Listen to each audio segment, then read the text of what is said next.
Alors maintenant qu'on commence à comprendre à peu près comment fonctionne une boucle for, on va voir dans le détail, eh bien, c'est quoi exactement là ces informations qui sont à l'intérieur de la parenthèse. Donc là ici, notre boucle for, donc elle commence toujours par le mot for, hein, d'accord.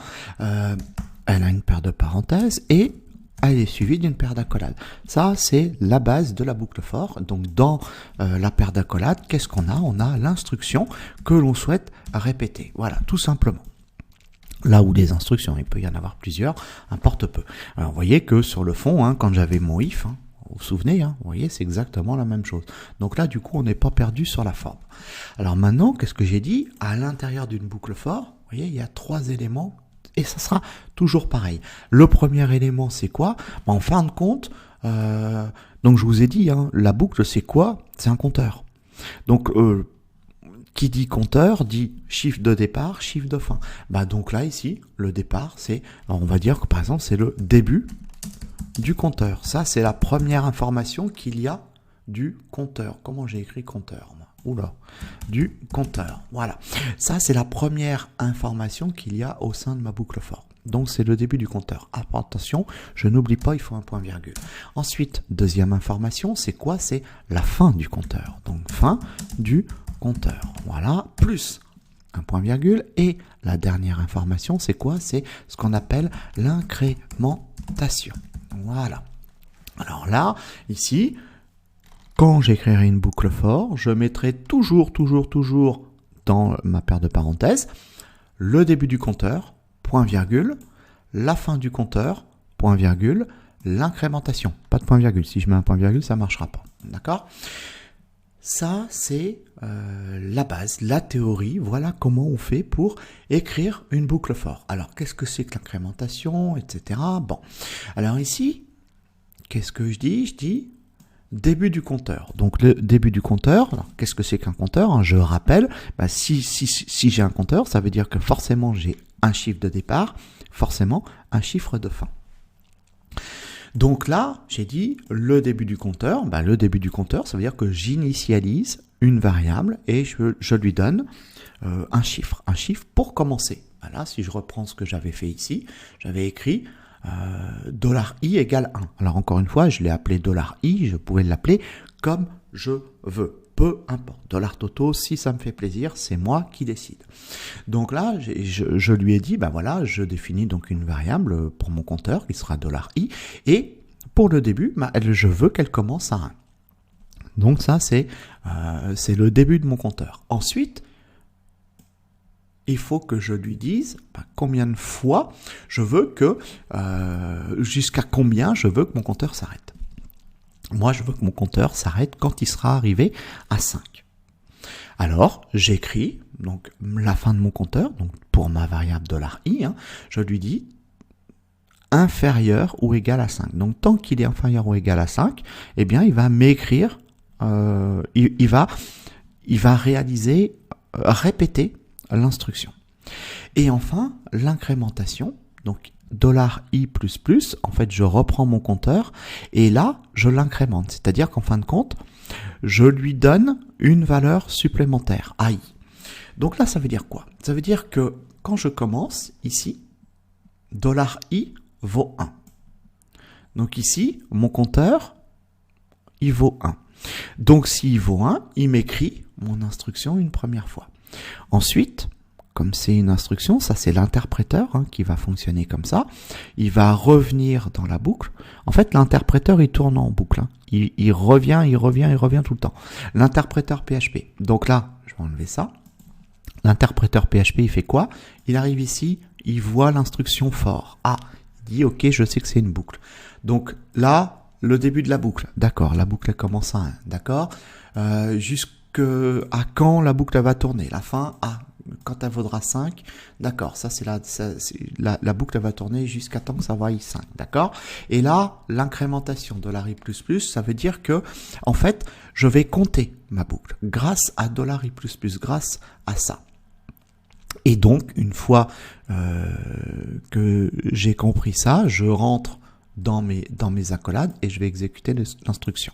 Donc là, ici, mon interpréteur, il arrive, il dit d'accord. Il dit c'est une boucle for, ok? Donc, $i, il vaut 1. Alors, je vais exécuter l'instruction. Donc là, il exécute l'instruction une première fois. Et donc, du coup, il a dit $i vaut 1. Vous voyez que là, $i, il vaut 1. Donc là, il m'écrit cette instruction est répétée. Donc ça, c'est l'instruction que je lui ai demandé de répéter. Hein. Donc il m'écrit cette instruction est répétée. $i. Donc là, j'ai dit $i vaut 1. Donc il m'écrit 1. Et ensuite, je lui dis, tu m'écris fois et tu vas à la ligne. Donc ensuite, l'interpréteur, il revient dans la boucle for. Donc là, il dit $i vaut 1. D'accord? $i vaut 1. Donc, je continue à répéter puisque je répète tant que $i vaut 5. Tant qu'il vaut 5, je continue à répéter. Alors là, j'ai une instruction, une information qui me dit $i++. Donc là, ça veut dire quoi? Ça veut dire je vais incrémenter ma variable $i de 1. Et là, ici, ça veut dire tout simplement $i++. J'aurais très bien pu écrire $i égale $i plus 1. C'est la même chose. Et là, c'est exactement, je fais CTRL S, je vais vous montrer, hein, si j'actualise, vous allez voir, ça fonctionne exactement pareil, voilà. Et donc là, ça veut dire quoi? Ça veut dire que là, $i vaut 1, tant que $i est inférieur à 5, donc c'est bon, je peux passer.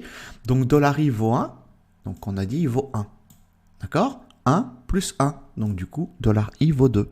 Ok? Ça, on a déjà vu, hein, on définit une variable, et puis un petit peu plus tard dans le script, sur cette même variable, on lui donne une autre valeur. Bien là, c'est la même chose. Là, il vaut 1. Donc là, il arrive 1 plus 1, 2. Donc, il m'écrit, cette instruction est répétée. Cette instruction est répétée. Donc là, j'ai dit $i vaut 2. Donc, il écrit 2. D'accord? Fois BR. Il arrive à la fin de la collade. L'interpréteur, il reprend la boucle. Donc là, cette fois, il sait que $i ne vaut plus 1, mais 2. D'accord? À cet instant, $i vaut 2. Donc lui, il continue d'avancer. Là, pour lui, il ne vaut pas 1, il vaut 2. Donc là, la condition, c'est tu continues de faire la boucle tant que i ne vaut pas 5. Donc, il vaut 2 pour l'instant. Donc, $i est égal donc, à lui-même, 2. Hein, $i, ça vaut 2, plus 1, 3. Donc là, du coup, à cet instant, $i vaut 3. Donc là, je lui dis, ok, tu m'écris cette instruction est répétée espace. Il m'écrit cette instruction est répétée espace 3, puisque je viens de dire que $i vaut 3. Donc il m'écrit 3, espace fois BR. Espace fois BR. On revient à la ligne. Donc i vaut 3. L'interpréteur, donc il arrive à la fin de la collade. Donc ok, les instructions ont été répétées 3 fois pour l'instant. Je reviens ici. Je suis toujours dans ma boucle. Ici, i, il vaut 3 à cet instant, d'accord? Là, tant qu'il est inférieur ou égal à 5, bon, ben c'est bon, 3, c'est bien inférieur ou égal à 5. Donc, je continue. Donc là, ici, j'ai dit 3. Donc, i vaut 3. 3 plus 1, 4. Donc, à ce moment-là, $i vaut 4. Et alors, il continue, il rentre dans l'instruction, d'accord? Et il écrit, cette instruction est répétée, espace. Cette instruction est répétée, espace. J'ai dit, il vaut 4. Donc là, il m'écrit 4. Espace fois BR, espace fois, je reviens à la ligne. L'interpréteur arrive ici, il revient sur la boucle for, il continue. Là, on a dit $i vaut 4. 4, tant que 4, donc $i est inférieur ou égal à 5, 4 est bien inférieur ou égal à 5, c'est bon. Donc, on continue, on va dans l'incrémentation, on a dit 4, d'accord? 4 plus 1, ça fait 5, donc à ce moment-là, $i vaut 5. Donc, c'est bon, il rentre dans les accolades, il écrit l'instruction, cette instruction est répétée espace, cette instruction est répétée espace, $i vaut combien? 5. Donc il écrit 5, d'accord? Espace fois BR, il écrit espace fois BR. Donc l'interpréteur arrive ici sur, donc après l'accolade, donc il revient dans la boucle for, donc on a dit 5. Donc là, ici, i vaut 5 à cet instant. Donc $i égale 5. 5 est bien inférieur ou égal à 5. D'accord? À ce moment-là, $i vaut 5. 5 plus 1, ça fait 6. À ce moment-là, $i vaut 6. Et là, ben c'est pas bon. C'est fini. Il ne peut plus entrer dans la boucle, puisque $i a dépassé la fin du compteur. $i vaut 6, il s'arrête. Il ne jouera plus aucune instruction, c'est fini. Le programme va se retrouver là et puis jouer la suite du programme. Mais il ne reviendra plus dans la boucle parce qu'il a dépassé le chiffre de fin. Voilà, c'est tout pour ce cours. Je vous remercie pour votre attention.